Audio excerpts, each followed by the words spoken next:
देश का बच्चा बच्चा कह रहा है, मोदी ने जो कह दिया वो करके दिखाता है।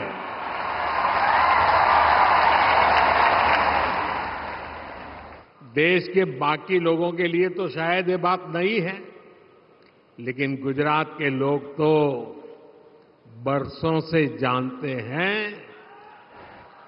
कि मोदी की गारंटी यानी गारंटी पूरा होने की गारंटी। आपको याद होगा, जब मैं गुजरात में था तो मैं एक 5F की बात करता था। इसका मतलब था 5F क्या है, मैं उसका मतलब था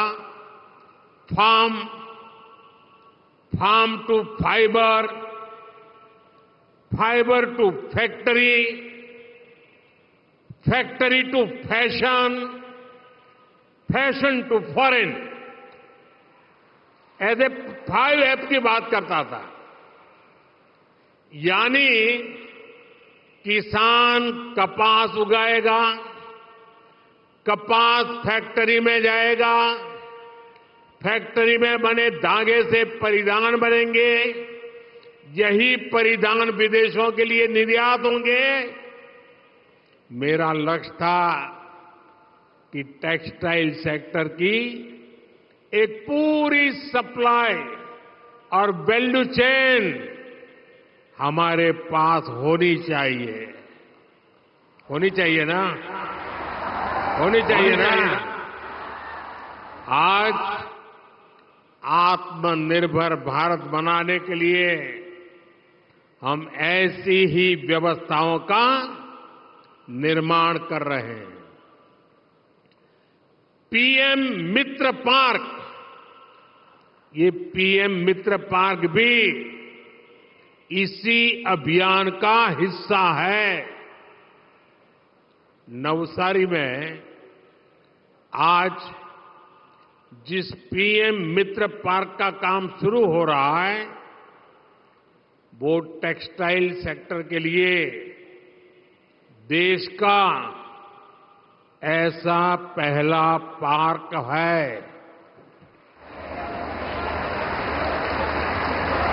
तो सुन नवसारी वाला, जरा जवाब तो आपको। इससे कपड़ा उद्योग को बल मिलेगा, कपड़ा निर्यात में भारत की हिस्सेदारी बढ़ेगी।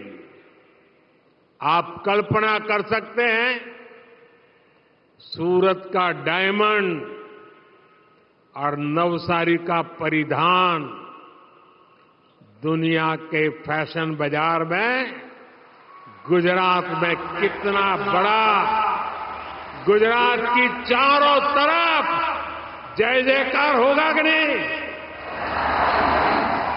गुजरात की गूंज सुनाई देगी कि नहीं? साथियों, आज एक प्रकार से सूरत सिल्क सिटी का विस्तार नवसारी तक हो रहा है। आज इस सेक्टर में दुनिया के सबसे बड़े उत्पादकों और निर्यातकों को भारत टक्कर देने लगा है और इसमें गुजरात की टेक्सटाइल इंडस्ट्री का बहुत बड़ा योगदान है। बीते वर्षों में सूरत के कपड़े की अपनी एक अच्छी पहचान बन गई है। यहां जब ये पीएम मित्र पार्क तैयार हो जाएगा तो इस पूरे क्षेत्र की तस्वीर बदल जाएगी।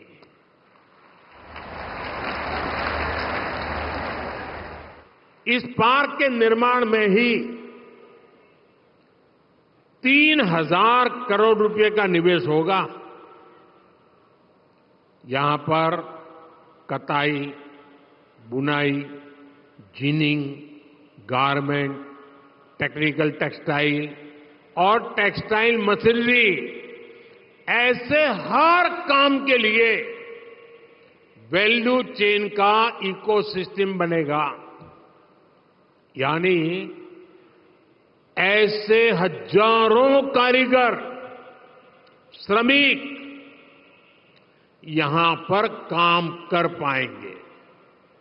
इसी पार्क में मजदूरों के लिए आवास, लॉजिस्टिक्स पार्क, वेयर हाउसिंग, स्वास्थ्य सुविधाएं, ट्रेनिंग और स्किल डेवलपमेंट की सुविधा भी होगी। यानी ये पार्क यहां आसपास के गांवों में भी रोजगार, स्वरोजगार के अवसर लेकर आएगा। साथियों, आज सूरत के लोगों के लिए एक और अहम प्रोजेक्ट पर काम शुरू हो रहा है। 800 करोड़ रुपए से ज्यादा राशि से बनने वाले तापी रिवर बैराज, ये तापी रिवर बैराज का आज शिलान्यास हुआ है। तापी रिवर बैराज ये बनने से सूरत में आने वाले कई वर्षों तक सूरत में वाटर सप्लाई की चुनौती, उसका समाधान हो जाएगा।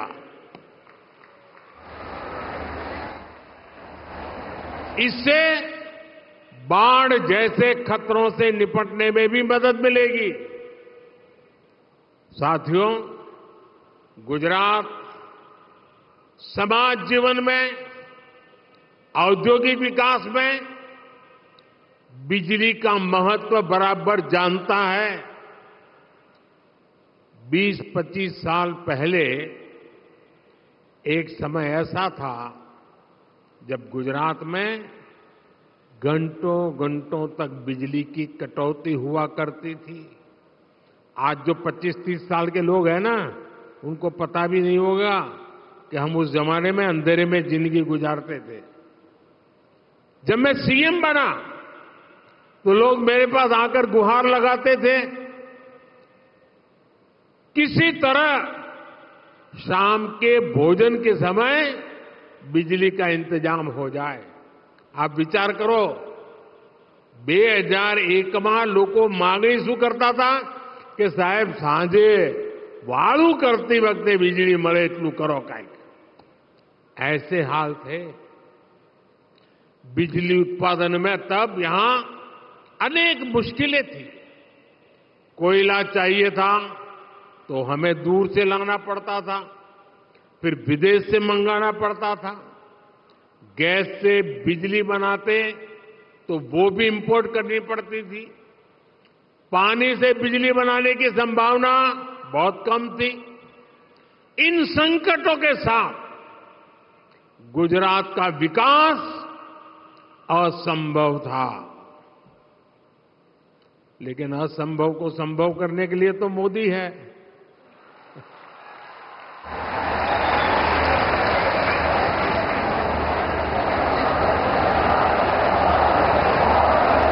मोदी है तो इसलिए हमने गुजरात को बिजली के संकट से निकालने के लिए आधुनिक टेक्नोलॉजी को बढ़ावा देना शुरू किया। हमने सौर ऊर्जा, सोलर एनर्जी पर बल दिया।